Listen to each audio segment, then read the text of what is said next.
ओ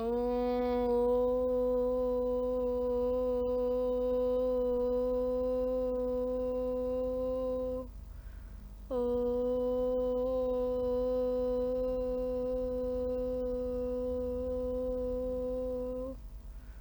ओ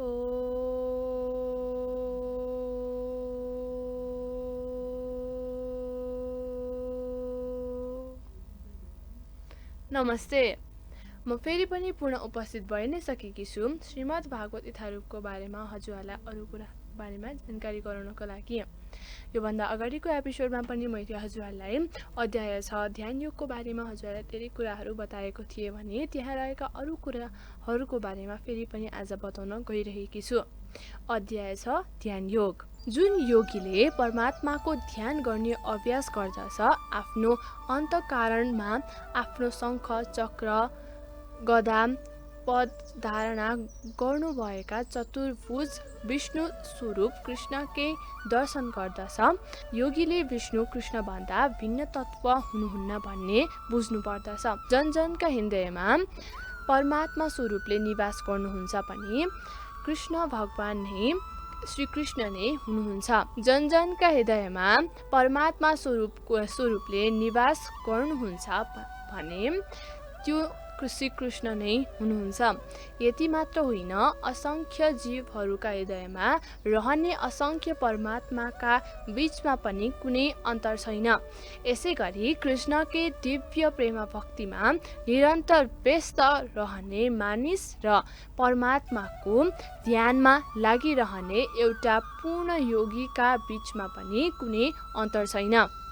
कृष्ण भावनामृतमा रहने योगी जहिले पनि कृष्णमै स्थिर रहेको हुन्छ। यद्यपि भौतिक जगतका विभिन्न क्रियाकलापमा ऊ व्यस्त भइरहेको देखिन्छ। यसको पुष्टि श्रील रूप गोस्वामीको भक्ति स्मृति सिन्धु 1.2.187 मा यसरी गरिएको छ। कृष्ण भावनामृतमा संलग्न भइरहने भगवत धाम स्वतः मुक्त हुन्छ।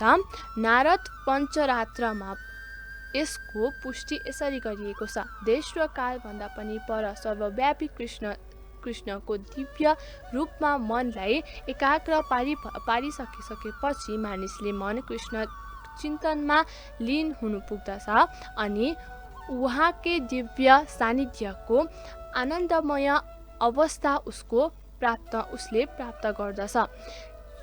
योगाभ्यासको क्षेत्रमा समाधि सर्वोच्च अवस्था भनेको कृष्ण भावनामृत हो।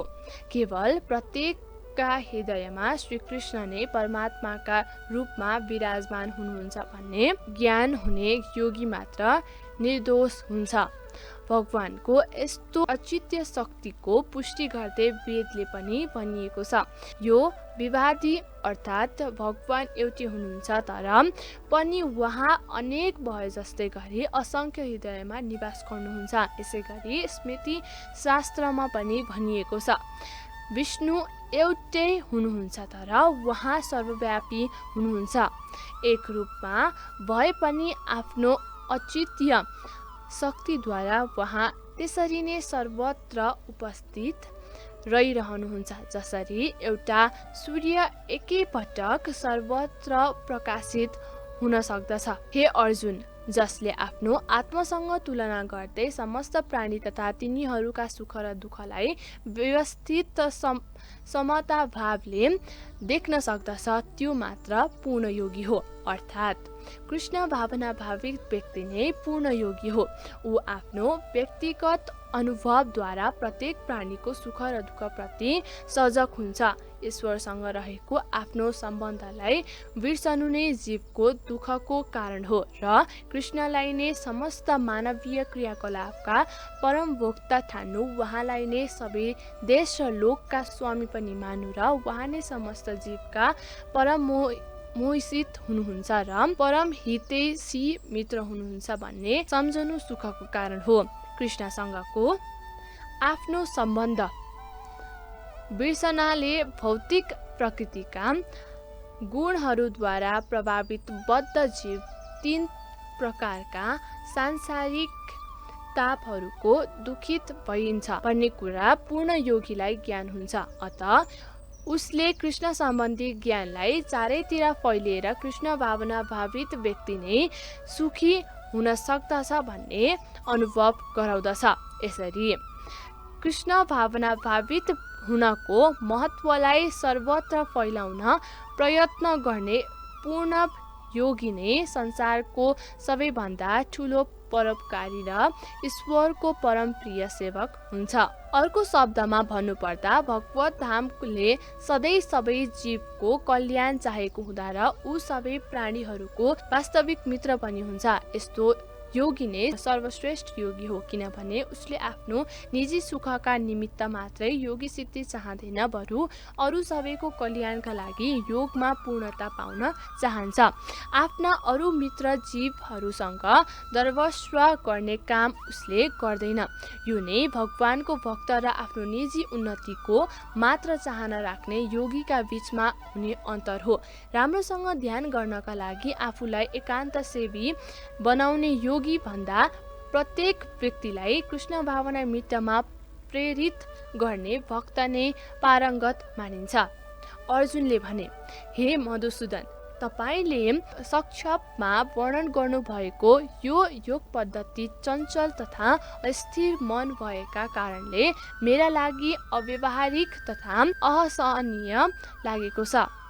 अर्थात् सुचौ देखि सहयोगी परमोमत भगवान कृष्णले अर्जुनलाई बताउनु भएको योग पद्धति प्रति अर्जुनले आफ्नो असमर्थता प्रकट गर्दै यसलाई अस्वीकार गरेका छन्। यो कलियुगमा आफ्नो घर छोडेर पर्वत र जङ्गलमा गई एकान्तमा योग अभ्यास गर्नु एउटा साधारण मानिसका लागि सम्भव हुँदैन। वर्तमान युग त छोटो जीवनका निमित्त कठोर सङ्घर्ष गर्नुपर्ने विशेषताबाट परिचित छ। मानिसहरू आजभोलि जतिसुकै सजिलो र व्यावहारिक साधन भए पनि आत्म साक्षात्कार गर्नतर्फ लाग्दैनन् भने झन् कठिन योग पद्धतिको विषयमा त के कुरा गर्नु, जसमा जीवनशैली नै परिवर्तन गर्नुपर्दछ, रहन सहनको तरिका र स्थानको चयनमा नियमित हुनुपर्दछ अनि मनलाई भौतिक आसक्तिबाट विस्तारित तर्फ लैजानु पर्दछ। यस्तो योग पद्धतिको अनुसरण गर्नु असम्भव छ भन्ने कुरा अर्जुन जस्ता व्यावहारिक व्यक्तिले पनि स्वीकार गरे। यद्यपि उनी आफू हरेक प्रकारका यस पद्धतिमा सक्षम र समुन्नत थिए। राजपरिवारका सदस्य हुनाले उनी विविध गुणहरूले परिपूर्ण थिए। उनी महान योद्धा थिए र दीर्घजीवी पनि थिए। सबैभन्दा ठुलो कुरा के थियो भने उनी भगवान कृष्णको कनिष्ठ मित्र थिए। 5000 वर्ष पहिले आजभोलि हामीले पाउनुभन्दा बढी सुविधा अर्जुनलाई प्राप्त थियो, तर पनि उनी यस्तो योग पद्धतिलाई अस्वीकार गर्न सकेनन्। साँच्चै भन्ने हो भने अर्जुनले कहिले पनि यस्तो योग अभ्यास गरेर तथ्य कुनै पनि इतिहासमा लेखिएको छैन। तसर्थ यो कलियुगमा त झन् यस्तो योग पद्धति सर्वसाधारणका लागि असम्भव प्रमाणित हुन सक्दछ। केही अति सीमित व्यक्तिहरूका लागि यो विधि सम्भव हुन सक्दछ, तर सर्वसाधारण जनताका लागि त यो एउटा असम्भव प्रस्ताव मात्र हो। 5000 वर्ष अघि त यस्तो स्थिति रहेछ भने आजको युगमा यसको कुरा के गर्नु, जसले विभिन्न किसिमका तथाकथित योगा स्कुल र योगा समिति खडा गरेर यो योग पद्धतिको अनुसरण गरेका छन्। त्यो एउटा रमाइलो विषय भए पनि त्यहाँ तिनीहरू अवश्य नै आफ्नो समयको दुरुपयोग गरिरहेका छन्। तिनीहरू आफ्नो अभिष्ट लक्ष्यप्रति सर्वथा अनभिज्ञ छन्। हे कृष्ण, यो मन चञ्चल छ, उच्छृङ्खल छ, हठी तथा अत्यन्त बलवान छ। यसलाई वशमा गर्नु हावालाई नियन्त्रणमा राख्नु जस्तै कठिन छ भन्ने मैले ठानेको छु। अर्थात् मनलाई बुद्धिको अधीनमा रहने तत्त्व मानिए तापनि यो मन यति बलवान र दुराग्रही छ, कहिलेकाहीँ यसको बुद्धिलाई पनि उच्छृङ्खल गर्दछ। यो व्यवहारिक जगतमा मानिसलाई आफ्नो अनेक विरोधी तत्त्वहरूसँग सामना गर्नु परिरहेको हुन्छ। त्यसैले मनलाई वशमा राख्नु अत्यन्त कठिन हुन जान्छ। देखावटी रूपमा मानिसले आफ्नो मित्र तथा शत्रुसँग मानसिक सन्तुलन कायम गर्न सक्ला, तर अन्तिम रूपमा कुनै पनि संसारी पुरुषले यस्तो गर्न सक्दैन, किनभने यस्तो गर्नु वेगवान वायुलाई वशमा राख्नु जस्तै हो। वैदिक साहित्य कोठापनिषद 1.3.4 मा पनि भनिएको छ, प्रत्येक जीवात्मा यो भौतिक शरीर रूपी रथमा यात्री जस्तो बनेर बसेको छ। यसको सारथी बुद्धि हो, मन यसको लगाम हो र इन्द्रियहरू यसमा घोडा हुन्।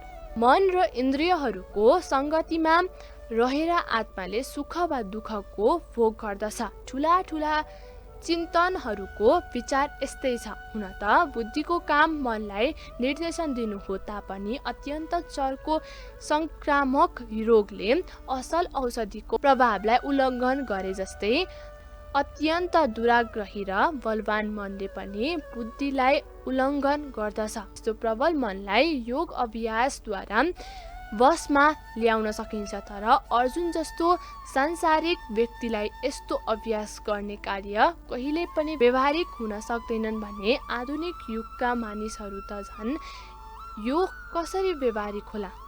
यहाँ प्रयोग भएको उदाहरण उपयुक्त छ।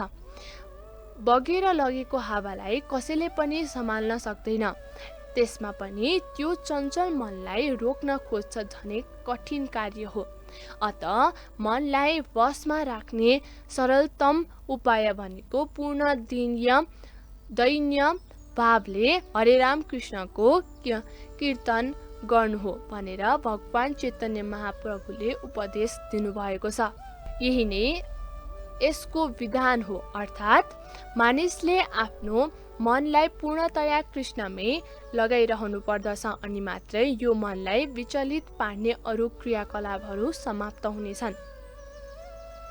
भगवान श्रीकृष्णले भन्नुभयो, हे महाबाहु, हे कुन्ती पुत्र, चञ्चल मनलाई वशमा ल्याउन कठिन छ भन्ने कुरामा कुनै पनि सन्देह छैन, तर अभ्यास र वैराग्यद्वारा यसलाई वशमा ल्याउन सकिन्छ। अर्थात् यो हठी मनलाई वशमा ल्याउन कठिन छ भन्ने कुरा अर्जुनको भनाइलाई भगवानले स्वीकार गर्नुभयो, तर साथै अभ्यास र वैराग्यद्वारा यसलाई वशमा पार्न सकिन्छ भन्ने सुझाव पनि उहाँले दिनुभयो। त्यस्तो अभ्यास के हो त भने तीर्थवास, परमात्माको ध्यानमा मानसिक एकाग्रता, इन्द्रिय तथा मनलाई वशमा राख्नु, ब्रह्मचर्य व्रत पालन गर्नु, एकान्तवास गर्नु आदि कठोर विधि निषेधको पालन गर्नु आजको युगको अत्यन्त कठिन काम हो। तर कृष्ण भावना नृत्यको अभ्यासद्वारा मानिस भगवानको नवथा भक्तिमा संलग्न हुन सक्दछ। यो भक्ति साधनाको सर्वप्रथम र सर्वोपरि अङ्ग हो। कृष्णका कथाहरूको श्रवण गर्नु नै विभिन्न प्रकारका दूषित चिन्ताहरूबाट मनलाई शुद्ध पार्न प्रभावशील दिव्य माध्यम हो। जति कृष्ण कीर्तिको श्रवण गर्न कार्य बढ्दै जान्छ, त्यति मानिस प्रबुद्ध हुँदै जान्छ र आफूलाई कृष्णदेखि टाढा राख्ने हरेक वस्तुप्रति उसको अनासक्ति पनि बढ्दै जान्छ। जुन कर्महरू कृष्णप्रति समर्पित छैनन् त्यस्ता कर्म र वस्तुहरूप्रति विरक्ति जनाउनाले मानिस सजिलै वैराग्यवान हुन सक्दछ। वैराग्य भनेको मनलाई पदार्थबाट हटाएर आत्मातिर प्रवृत्त गराउनु हो। कृष्णका कार्यमा मन लगाउनु भन्दा निर्वेद्यक आध्यात्मिक वैराग्य प्राप्त गर्नु अत्यन्त कठिन हुन्छ। कृष्णका बारेमा श्रवण गर्नाले मानिस स्वतः परमात्माप्रति आकर्षित हुँदै जान्छ। यो विधि व्यवहारिक छ। यो आकर्षणलाई परिसालु भाव अर्थात् आध्यात्मिक सन्तुष्ट भनिन्छ। यो भोगाईको मानिसले भोजन गर्दा प्रत्येक गाँसमा थप सन्तुष्ट पाए जस्तै हो। भोकाएका बेलामा जति खाँदै गयो त्यति नै सन्तुष्ट र शक्ति प्राप्त भएको अनुभव हुन्छ। त्यसैगरी भक्तिपूर्ण सेवाद्वारा मन भौतिक पदार्थबाट विरक्त हुँदा मानिसले दिव्य सन्तुष्टको अभाव गर्दछ। यो पनि ठीक र कुशल उपचार तथा सुपथ्य आहारद्वारा रोग निको पार्नु जस्तै हो। अतयम भगवान कृष्णको दिव्य लीलाहरूको श्रवण गर्नु नै पागल मनको कुशल उपचार हो भने भगवान कृष्णलाई चढाएको प्रसाद ग्रहण गर्नु नै आत्तिएको रोगीलाई निमित्त उपयुक्त पाथ्य हो। कृष्ण भावना नृत्यको उपचार विधि यही नै हो।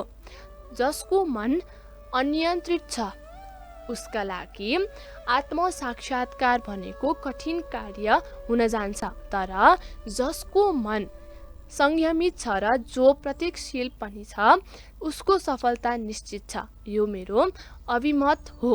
अर्थात् भगवान घोषणा गर्नुहुन्छ, जो आफ्नो मनलाई भौतिक आसक्तिबाट अलग राख्नका लागि समुचित प्रयत्न गर्दैन त्यसलाई आत्म साक्षात्कार गर्ने कार्यमा सफलता पाउन अत्यन्त कठिन हुन सक्दछ। भौतिक भोगमा व्यस्त रहेर योगाभ्यास गर्न खोज्नु भनेको आगोमा पानी खनाएर त्यसमा प्रज्वलित गर्न खोज्नु जस्तै हो। मन नियन्त्रणमा राखी योगाभ्यास गर्नु समयको अपव्यय मात्र हो। योगको यस्तो प्रस्तुति भौतिक दृष्टिमा फाइदाजनक देखिए पनि आत्म साक्षात्कारका सम्बन्धमा त्यो महत्त्वहीन प्रमाणित हुन्छ। तसर्थ यो मनलाई निरन्तर भगवानको दिव्य प्रेम भक्तिमा संलग्न गराउन मात्रै बसमा पार्नु पर्दछ। कृष्ण भावना नृत्यमा नलागेसम्म मनलाई कहिले पनि दृढतापूर्वक नियन्त्रण गर्न सकिँदैन।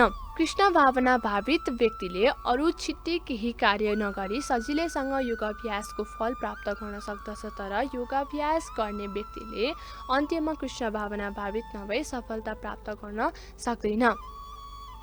अर्जुनले भने, हे कृष्ण, जो प्रारम्भमा श्रद्धापूर्वक आत्मा साक्षात्कारको विधि ग्रहण गर्दछ तर अन्त्यमा भौतिक प्रभावले गर्दा विचलित गर्दै योग सिद्धिबाट वञ्चित हुन पुग्दछ, त्यस्तो असफल योगी के गति हुन्छ? अर्थात् भगवत गीतामा आत्म साक्षात्कार वा योग मार्गको वर्णन गरिएको छ। आत्म साक्षात्कारको आधारभूत सिद्धान्त भनेको जीवात्मा भौतिक शरीर मात्र होइन, यो त शरीरभन्दा भिन्न वस्तु हो र यसको सुख शाश्वत जीवमा छ, परम आनन्दमा छ र परम ज्ञानमा छ भन्ने बुझ्नु हो। आत्म शरीर तथा मन भन्दा पर दिव्य विषय हो। आत्म साक्षात्कारको खोज ज्ञान मार्गको अनुशीलन द्वारा, अष्टाङ्ग योग पद्धतिद्वारा वा भक्ति योगको अभ्यासद्वारा हुन्छ।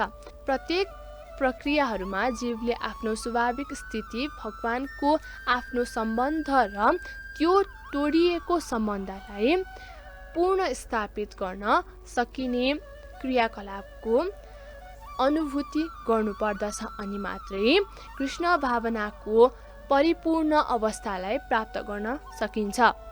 उक्त तीनैवटै प्रक्रियामध्ये कुनै एउटा विधिको मात्र पनि अनुसरण गर्ने मानिस ढिलो चाँडो आफ्नो लक्ष्यमा अवश्य पुग्न सक्दछ।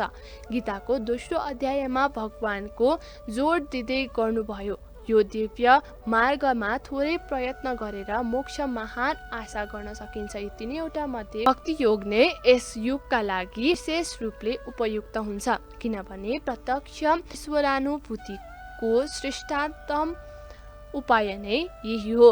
तसर्थ आफू पूर्ण वास्तविक हुनका लागि भगवान कृष्णको उक्तिलाई पूर्ण दोहोऱ्याइदिन कृष्णसँग अर्जुनले अनुरोध गरेका हुन्।